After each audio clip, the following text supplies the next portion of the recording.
It was a crisp autumn morning in Willow Creek, a quiet suburban enclave in Colorado, when I got slapped with a fine for sipping coffee on my own front porch. I wish I were joking. On October 10th, 2024, at exactly 7:30 a.m., I was perched on my favorite rocking chair, cradling a steaming mug of dark roast, soaking in the golden light filtering through the aspens. As a freelance illustrator working from home, this 15-minute ritual was my anchor. Fresh air, the soft hum of the neighborhood waking up, and the rich aroma of coffee grounding me before a day of deadlines. My wife, Sarah, often joined me, her own mug in hand, as we traded quiet banter about work or the neighbors' new garden gnomes. It was peaceful, sacred even, until Victoria Hensley decided it was a crime. Victoria, the 54-year-old president of our homeowners association, appeared at the edge of my driveway like a hawk spotting prey. Her auburn hair was pinned in a flawless bun, her navy blazer pressed to perfection, and she clutched a clipboard like it was the Constitution. In her other hand was a laminated color chart, which she wielded with the intensity of a forensic scientist. "Good morning, Ethan," she said, her voice syrupy but sharp, like a blade dipped in honey. Before I could respond, she was snapping photos of my coffee mug like I was smuggling contraband. I froze, half expecting her to call in a SWAT team. Instead, she held the color chart next to my mug, comparing my coffee's shade to her little squares of brown, and declared, "This visible dark beverage disrupts our community's aesthetic cohesion. Per Section 14.2 of our guidelines, you're in violation." She handed me a pre-printed notice, complete with the Willow Creek HOA letterhead, stating a $30 fine for public beverage display. I laughed. I couldn't help it. "You're fining me for drinking coffee on my own porch?" I asked, still thinking this was some elaborate prank. That was my first mistake. In my disbelief, I gestured too wildly, and a splash of coffee hit the notice, staining the word violation in a poetic smear. Victoria's eyes widened like I'd defaced a sacred relic. "That's destruction of official HOA documentation," she snapped, whipping out her phone to photograph the damage. "An additional $20 fine." Before I could protest, Sarah stepped outside in her pajamas, her own coffee mug in hand, and took in the scene. "What's going on?" she asked, her voice calm but laced with the kind of irritation that comes from years of dealing with nonsense. Victoria turned on her like a predator sensing new prey. "You're also in violation," she said, producing another notice with the efficiency of a vending machine. Sarah, who'd spent years organizing block parties and holiday potlucks, stared at her mug, then at Victoria, and said, "You're telling me drinking coffee on our porch is against the rules?" Her tone was slow, deliberate, like she was explaining gravity to a toddler. Victoria nodded, unfazed, and launched into a spiel about how dark beverages undermine property values by projecting disorder. Sarah's grip tightened on her mug, and for a split second, I thought she might hurl it. Instead, she said, "Maybe you should find a hobby, like collecting lawn flamingos." The sarcasm was thick, but Victoria just handed her the notice and marched off, promising to monitor our compliance. I stood there, holding my stained notice, scanning the legal jargon about aesthetic standards and community harmony. "No dark beverages visible from public areas," it read. I muttered to Sarah, "Are we living in a neighborhood or a dictatorship?" She shook her head, already heading inside, muttering about needing a stronger brew to deal with this lunacy. I stayed on the porch, sipping my now illegal coffee, wondering if Victoria would start regulating the color of our curtains next. In our 4 years in Willow Creek, we dealt with rules about grass height and mailbox designs, but this felt like something out of a dystopian novel. Little did I know, it was just the opening act. By Thursday evening, Victoria had called an emergency HOA meeting, and the community center was packed. Neighbors I'd barbecued with looked uneasy, like they'd been summoned to a trial. Victoria, in a tailored gray suit, stood at the front with a stack of papers thick enough to choke a printer. "We're here to address a grave threat to our property values," she declared, clicking to a PowerPoint titled Beverage Visibility and Market Appeal. I nearly choked on my water. She'd made actual charts claiming dark drinks on porches lowered home prices.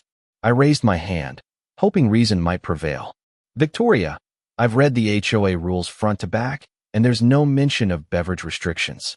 I'd spent hours the night before combing through the guidelines, finding nothing but vague clauses about visible trash. Her response was smooth, rehearsed. Community standards evolve, Ethan. What worked 5 years ago doesn't serve us now. She flashed slides of high-value neighborhoods with residents holding clear glasses, contrasted with declining ones where people sipped coffee. Neighbors murmured, some in agreement, others in disbelief. Lisa from down the street mentioned her morning tea ritual. Mark across the way brought up his kids' chocolate milk. But Victoria's allies on the board, like Treasurer Paul Carter, seemed cowed. When Paul hesitated, Victoria leaned in, whispered something, and his face drained of color. He voted for the ban, tipping the scales 4-3. The ordinance passed, with fines starting at $30 and escalating for repeat offenses. As we left, my neighbor Tom whispered, "She made me repaint my fence last year because the blue was too bold. I'm starting to think this isn't about aesthetics." His voice carried a tremor of fear. By Saturday, I'd had enough of skulking around my own house like a criminal. Hiding my coffee indoors felt like admitting defeat to Victoria's absurd regime. So, I texted every neighbor I knew, about 20 households, with a plan. Synchronized porch coffee hour, Sunday at 8 a.m. Bring your darkest brew, and let's see what happens. The responses flooded in, from enthusiastic cheers to cautious emojis. Sunday morning was glorious, clear skies, leaves crunching underfoot. At 8 o'clock, doors swung open like a choreographed rebellion. Tom showed up with a thermos the size of a small child, filled with espresso. The family across the street waved neon green mugs that screamed defiance. Even Mrs. Larson, our 80-year-old neighbor, joined in with a garish orange tumbler. It was a caffeine-fueled uprising, and it felt electric. Victoria appeared on her lawn, clipboard in hand, her face a mask of shock. She tried to photograph everyone, shouting about mass violations, but the sheer scale overwhelmed her. When she called the police, they politely informed her that drinking coffee wasn't a crime. I pulled out my phone, live-streaming the chaos with a grin. "Welcome to Willow Creek's Beverage Freedom Day," I announced, watching the viewer count climb as outsiders tuned in.